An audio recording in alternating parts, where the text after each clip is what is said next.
Hello Leo, Sun and Rising and Venus Signs. Kamusta kayo? Saan po nasa mabuti kayong kalagayan?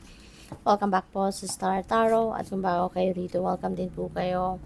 Please subscribe, like, share my videos, and leave me a comment po kung naka-resonate kayo. Thank you.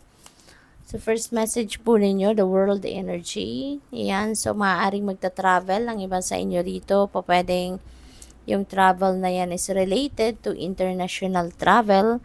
Pwede rin na domestic pero maybe this is regarding worldly opportunities, no? So pwedeng ganun ang ganap.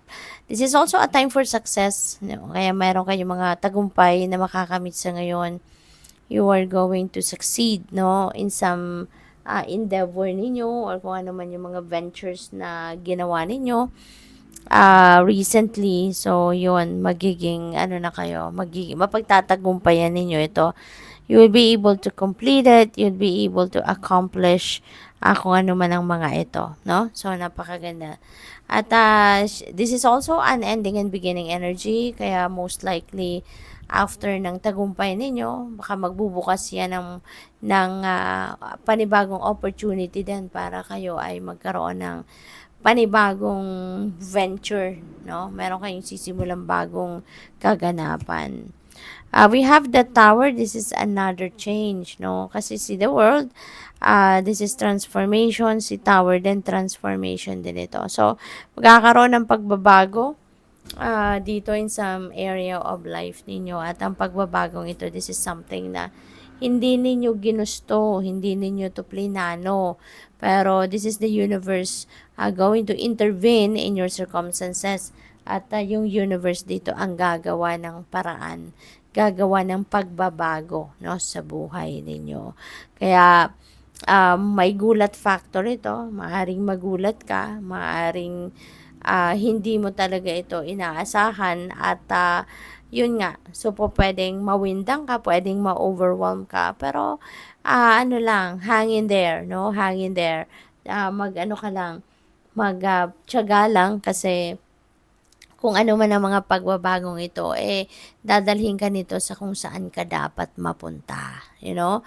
Hindi ka naman dito hahayaan ng universe na makahang, kumbaga kung saan lang, but you will be brought to a situation na you will be aligned with your destiny. Kaya mas magiging maganda nga ang inyong sitwasyon dito in the end. No?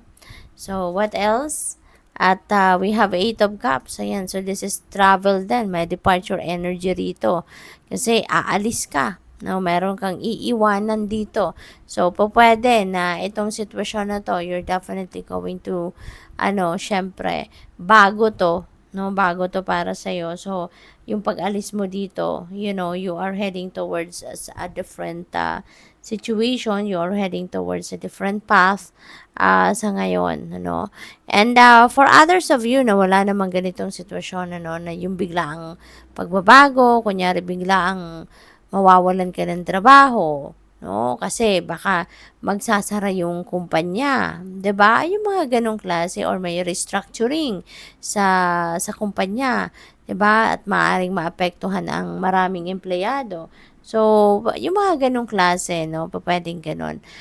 Kung wala naman kayong ganong sitwasyon, baka kayo ay gusto ninyong baguhin talaga ang inyong sitwasyon, gusto mo nang magbago ng trabaho, gusto mo nang magbago gusto mo na magbago ng career path, no? Because maybe hindi na yun ang gusto ninyo. So, baka gano'n naman ang sitwasyon ng iba sa inyo, Leo, no?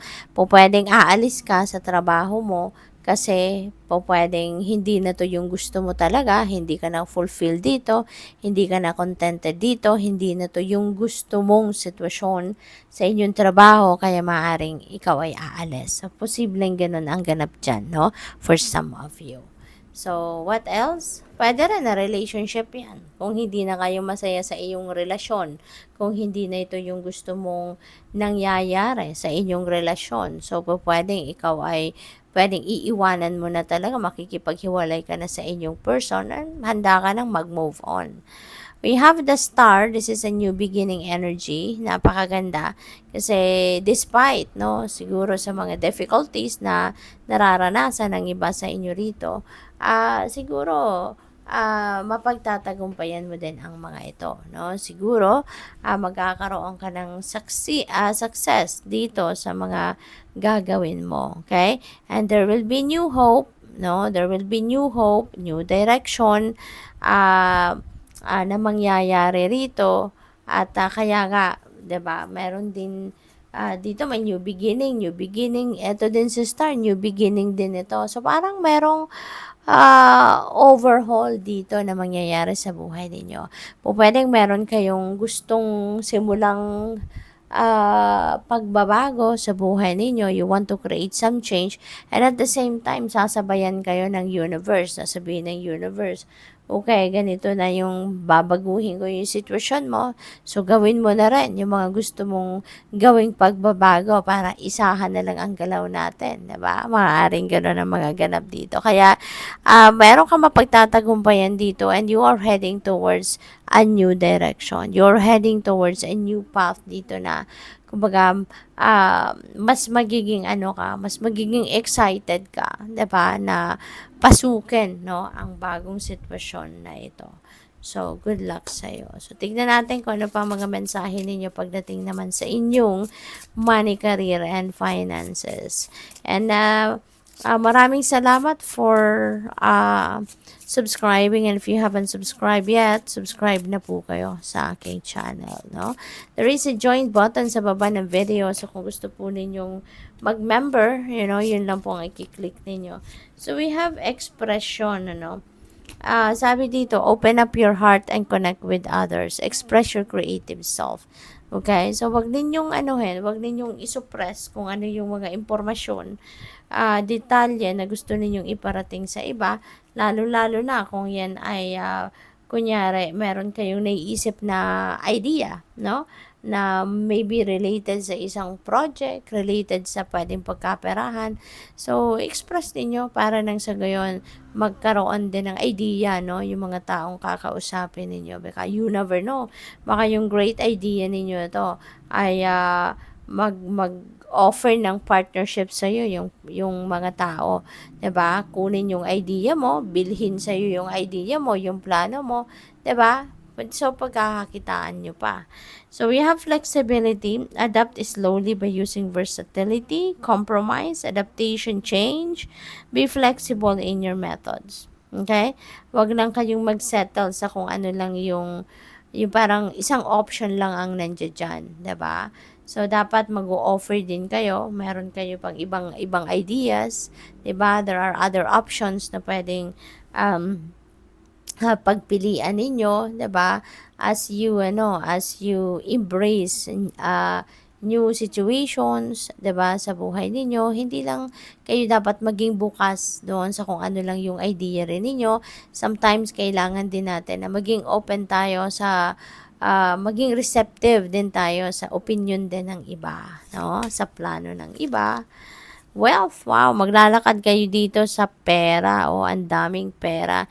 You are moving towards real wealth and prosperity. So, keep up the great work. Pagpatuloy mo lang yung tiyaga, yung diligence, yung sipag na ginagawa ninyo, pasasaan ba talagang kayo ay yayaman din, kasi kung hindi kayo nagte-take action, hindi kayo magsisipag, ay wala. 'Di ba? Kasi hindi kusang lalapit sa iyo yung pera, 'di ba? Wala namang mga paa ito. Kailangan mong ikaw ang lalapit, 'di ba? Ikaw ang gagawa ng paraan para para ikaw ay makalapit, 'di ba, sa prosperity and abundance. You need to take action. And baka malapit na 'yan, 'di ba? So continue to be masipag, continue to be matyaga, 'di ba? Pasasaan ba at eto, you are moving towards real wealth and prosperity. So talagang magiging masagana ka din sa pera, magiging yayamanin ka at may i-enjoy mo, no, yung material things. Limitations, fear and doubt limit freedom of action. Let go of your worries. Kasi otherwise, ito yung pipigil sa'yo, no? Para ikaw ay umasenso, para ikaw ay yumaman, para ikaw ay magkatrabaho ng maganda, para ikaw ay maging matagumpay sa buhay. Kaya, let go of fear and doubt, no? Kasi yan ang tatayo between you and your success. Between you and your between you and all the good things, no, sa mundo. Kaya dapat wag na ninyong alagaan ang takot, no? Ano nyo na yan, tanggalin nyo na yung mga takot na maaaring nararamdaman ninyo kasi it's not going to help you in any way. So, what else? We have Yemana. Pag, ito naman, no, sa inyong mga relationships and love life. A grandmother ocean primordial. Ayan. So, ito naman yung ano. So, baka ang iba sa inyo, ano, baka you are taking care of your children. Maybe kayo ay focused ngayon sa pag-aalaga ng inyong anak, pag-aalaga ng inyong apo, yung ganon, ano. So, what else? We have endurance, keep going. Okay? Magpalakas kayo. Kailangan mong alagaan ang inyong sarili para nang sa gayon hindi lang yung pera ang maasikaso ninyo, maalagaan ninyo, kundi pati na rin yung mga mahal ninyo sa buhay, pati na rin yung person ninyo, yung pamilya ninyo, mga anak ninyo, yung ganon. The Selkie and her skin, reclaiming your authenticity. Ayan. So, kailangan na maging ano kayo ngayon, maging authentic, maging honest kayo, lalo-lalo na, 'di ba? Kasi yung authenticity, yung honesty, isa sa mga pinaka-importanting ingredient ng successful na relationship. Hindi lang yung hindi lang love, 'di ba? Kundi honesty, authenticity, no? Napaka-importante din para mag-gain ninyo yung tiwala din ng inyong person, 'di ba? So good luck. Thank you for watching Love and Light. Namaste.